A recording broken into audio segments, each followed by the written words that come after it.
Every now and then, I guess we all think realistically about that day when we will be victimized with what is life's final common denominator. That's something that we call death.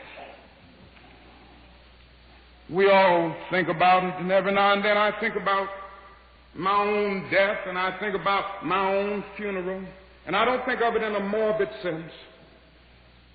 Every now and then I ask myself, what is it that I would want said?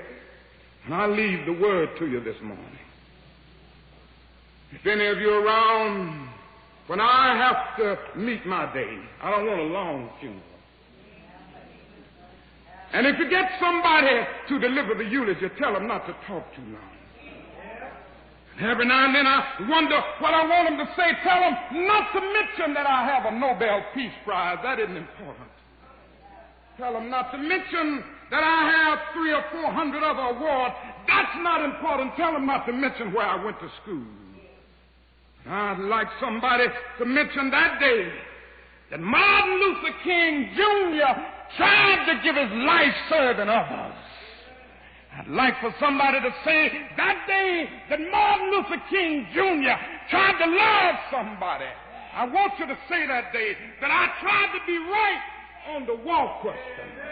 I want you to be able to say that day that I did try to feed the hungry. I want you to be able to say that day that I did try in my life to clothe those who were naked. I want you to say on that day that I did try in my life to visit those who were in prison. I want you to say that I tried to love and serve humanity. Yes, if you want to say that I was a drum major, say that I was a drum major for justice. Say that I was a drum major for peace. I was a drum major for righteousness. And all of the other shallow things will not matter. I won't have any money to leave behind. I won't have the fine and luxurious things of life to leave behind. But I just want to leave a committed life behind. And that's all I want to say. If I can help somebody as I pass along, if I can cheer somebody with a word of song. Malcolm, this is your first public statement in that 90-day period, is it not? First time I opened up my mouth in 90 days. That's why I'm talking so fast and so hearty.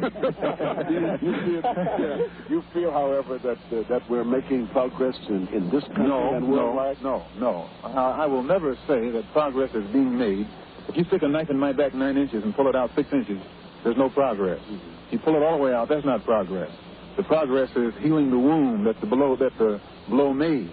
And they haven't even begun to pull the knife out, much less try and heal the wound. They won't even admit the knife is there. Anytime you beg another man to set you free, you will never be free. Freedom is something that you have to do for yourself. Just like the white man in America brought about freedom for himself by letting the people who oppressed him and colonized him know that he was willing to pay the price.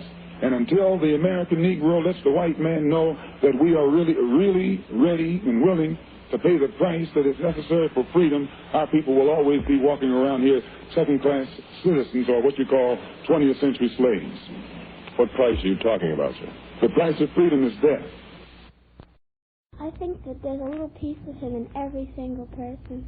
Even if a person looks all bad, you know that there's at least a little bit of good in him. I promised him that I'd be good in school, but something in my mind keep on buzzing around my head. And I keep on getting better and better. I don't know what heaven is. They say it's in the sky, farther than space. Heaven is some place where people die and they go upstairs. It's not fancy or nothing. It's plain. You don't come alive at heaven. You get wings, I think.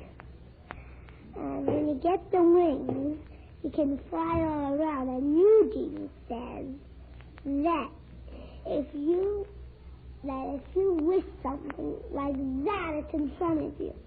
You know, like if you wish I had a black sky like that, it's in front of you. It's above the clouds. and under the universe, it's just above the clouds. It's like down here, except I guess it's more fun up there than down here. Well, I had a dream once that I was in heaven, and they had, little children had bees on with propellers. I don't know, I guess I will go to heaven. I'm just taking a guess, I don't know for sure. You go up in heaven when you die. So you don't have to pay taxes or anything. It's positive.